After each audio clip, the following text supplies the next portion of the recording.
कुलसुम, मैंने तुम्हें मना किया था ना कि किसी को भी मेरे घर का रास्ता मत दिखाना। किसको? मैं तुम्हारी बात नहीं समझी।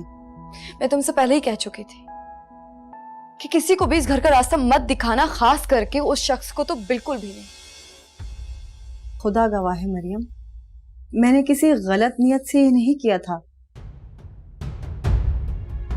वो शख्स मेरी बहुत मिन्नतें कर रहा था। और तुम्हें उस पर रहम आ गया है ना?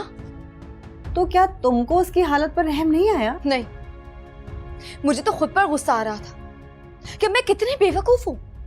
कोई भी आकर मेरे जज्बात, मेरे एतमाद, मेरी जिंदगी के साथ खेलकर चला जाता है और मैं सिर्फ मुंह देखती रह जाती हूँ। मरियम, तुम मेरी बात को समझने की कोशिश तो कीजिए। यही तो प्रॉब्लम है कि मैं कुछ समझती नहीं हूँ। अगर मैं समझ रही होती ना तो किसी के रास्ते की धूल ना बनती। मरियम देखो, मेरी बात को समझो।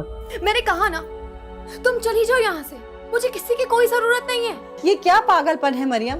मैं कहीं नहीं जा रही तुम्हें इस तरह से छोड़ के। मैंने तुमसे कहा ना, अगर तुम इसी वक्त यहाँ से ना गई ना तो मैं अपने साथ कुछ कर लूंगी। प्लीज कुलसुम, चली जाओ यहाँ से।